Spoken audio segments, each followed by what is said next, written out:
Assalamualaikum Tretan. Sore ini saya kembali lagi bertemu dengan Dr. Sri Setiaji SHM. Dalam kesempatan ini saya ingin berdiskusi atau berdialog dengan Pak Sri terkait dengan gugatan Asosiasi Pemegang Saham Seri B Bank Jatim terhadap seluruh pengurus di Bank Jatim. Sebelum dialog dilanjut, saya ingin menyapa beliau lebih dulu. Assalamualaikum, selamat sore Pak Sri. Selamat sore, waalaikumsalam Mas Ade. Ya Pak Sri, ini beberapa hari ini kan saya mendengar kabar ya bahwa saya pikir awalnya Asosiasi Pemegang Saham hanya gertak sambal ya mungkin. Saya berpendapat seperti itu, yang ingin menggugat jajaran direksi dan komisaris Bank Jatim.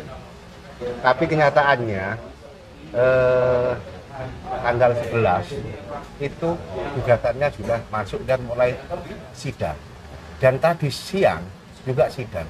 Apakah Pak Sri itu juga mendengar tentang itu? Oke, selamat sore pemirsa Raja Warta. Ketemu kembali dengan saya bersama Cak Sade yang punya owner Raja Warta. Menurut Pak Sri tadi hasil sidang tadi itu gimana? Ya, betul ya, sidang udah kedua kalinya. Sama sebenarnya, pertama saya melihat masa iya sih berani melakukan gugatan. Nyata bener. Sidang pertama, sidang kedua. Tadi sudah sidang kedua. Bahkan saya ini kan selalu mengikuti berita, Mas. Ya. Beritanya Jakarta yang sekarang lagi rame, terus berita Jawa Timur yang kemarin narkoba itu, beberapa APH. Tadi siang jam 6 sore saya pulang dari kampus. Saya baca gini sambil mau mandi. Loh, ada berita. Di JTV juga tampil tadi. Berarti ini serius mungkin. Loh, kalau sudah tadi kalau nggak salah beritanya Ketua DPRD Provinsi Jawa Timur dalam rangka sidang itu dimintai apa ini? Keterangan sebagai saksi. Gitu, Mas. Karena ini ada kaitannya mungkin ya dengan provinsi. Pemerintahan kan terdiri dari legislatif dan eksekutif. Nah, tentu ini saling terkait sehingga Pak Kusnadi ya Ketua DPRD Jawa Timur kan untuk dimintai keterangan sebagai saksi. Sebagai saksi. Karena dia sebagai tergugat satu kalau nggak salah. Oh. Iya. Tergugat satu. Tergugat satu. Bu Gubernur tergugat dua. Yang lain tergugat gitu aja. Oh. Itu, Mas. Oh, artinya Pak Kusnadi Ketua Dewan itu digugat oleh asosiasi juga. Iya. Betul. Luar biasa. Terus kalau boleh tahu kira-kira nanti apa Kesan keterlibatan sehingga menggugat Ketua Dewan, menggugat Gubernur? Ya, pertama mungkin Mas Ade, saya sangat apresiasi, memberikan penghargaan, memberikan rasa bangga Mas terhadap seorang Ketua Dewan yang namanya Kusnadi. Kenapa? Sebagai representasi masyarakat yang punya kewenangan dalam rangka untuk memberikan fungsi pengawasan salah satunya. Nah, dari situ dia tidak mau memberikan kuasa kepada siapapun, dia datang sendiri. Kalau tidak salah tadi menunggu selama 4 jam, dia pun dengan sabar, santai, tertawa-tertawa, kumpul sama teman-teman wartawan, makan bareng apa dan lain sebagainya. Santai saja dia. Padahal datang ada protokoler Mas, dikawal dan lain sebagainya. Itu yang pertama ya. Terus yang kedua, ini sebagai contoh bahwa Pak Kusnadi menghormati proses hukum. Hukum adalah supremasi, maka dihormati sama beliau. Terus berikutnya, berikan contoh. Ya, berikan contoh. Berikan contoh. Aku iki lho teko "Lah sampean kok gak teko?" gitu loh kira-kira itu. Kalau orang Jawa kan gitu, Mas. Padahal ini kan senasib ya Bang Yatin, gubernur dan yang hadir cuma hanya ketua dewan. Ketua Dewan. Nah. Fungsinya, nah ini dibatasi sama Pak Kusnadi. Aku fungsi pengawasan. Sebagai pengawasan, saya itu membuat perda. Tadi saya lihat, habis itu tak serahkan, laksanakan. Kalau nggak mau laksanakan, no, ya berarti ada sebuah something wrong katanya. Saya seperti hanya salah. berandai-andai. Saya berandai-andai ketika gugatan asosiasi pemegang saham ini dikabulkan oleh pengadilan negeri, tentu apakah ada dampak terhadap ketua DPRD? Karena ketua DPRD itu kan yang memproduksi perda kan. Gini, ya. Tadi sudah disampaikan sama Pak Kusnadi bahwa lembaga DPRD atau DPRD itu mempunyai fungsi pengawasan, fungsi kontrol, fungsi budgeting. Salah satunya adalah fungsi pengawasan. Fungsi legislasi, fungsi kontrol, pengawasan itu dan fungsi budgeting. Ya, nah, ini fungsi kontrolnya dilaksanakan. Penggugatnya jeli.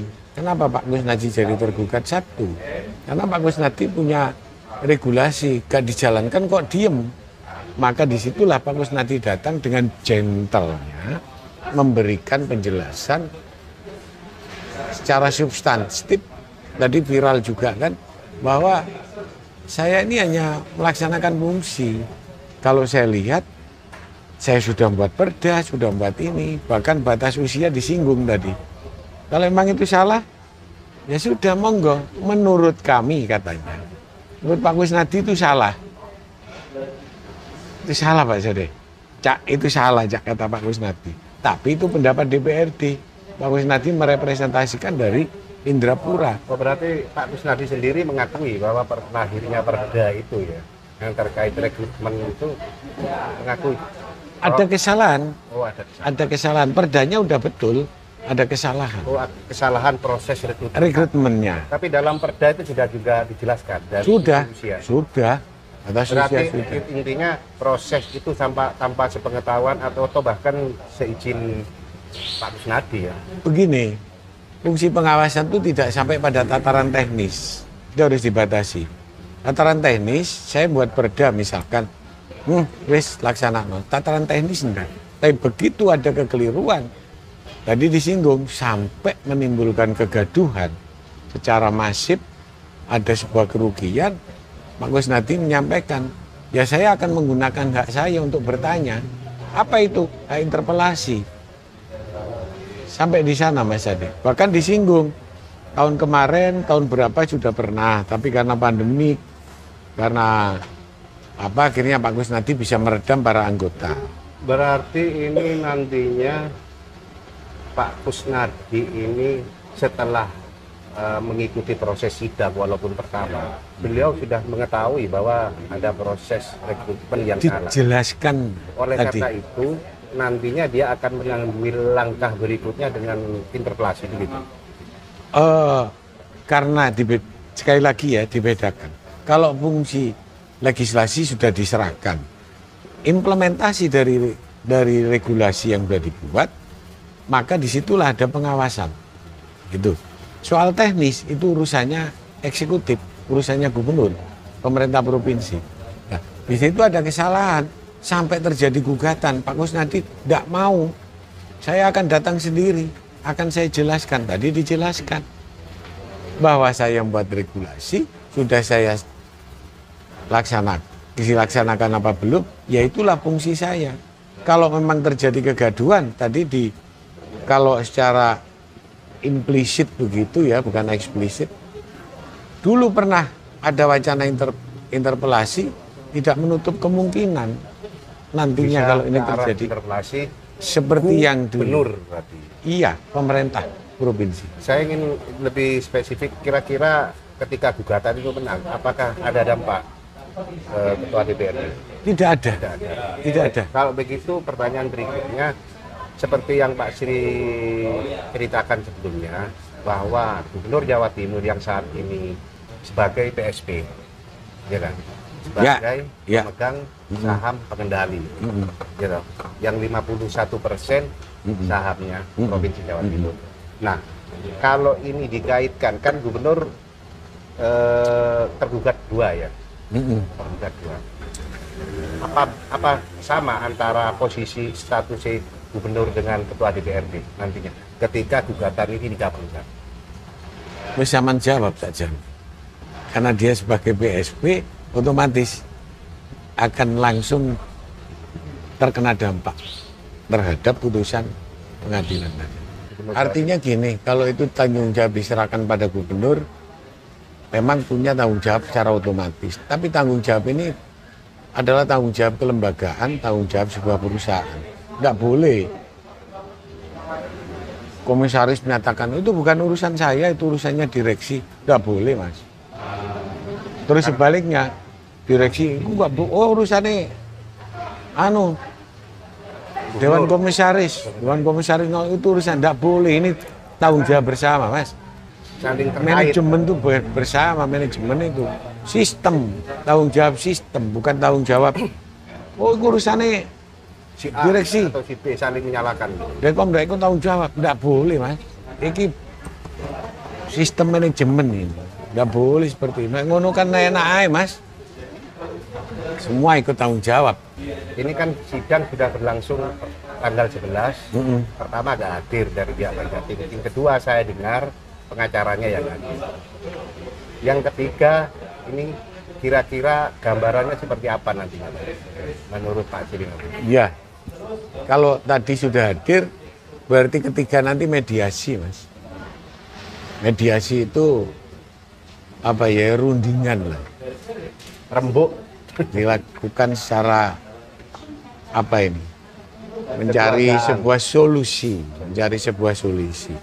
Ya, harapan saya sebagai warga Jawa Timur, jangan sampai ini berlanjut.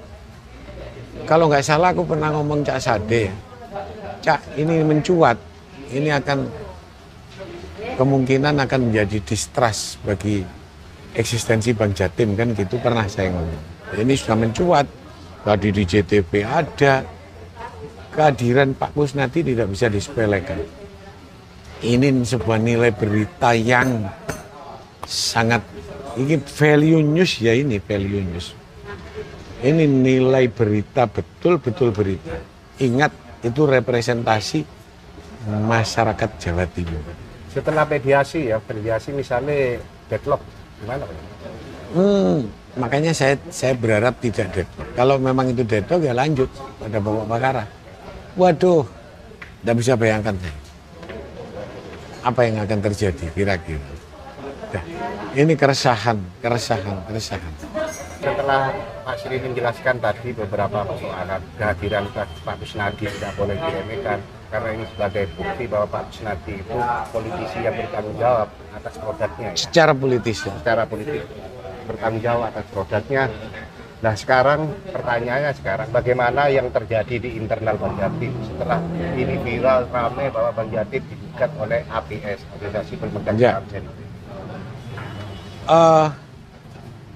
Ini pertanyaannya jeru ini sampean ini.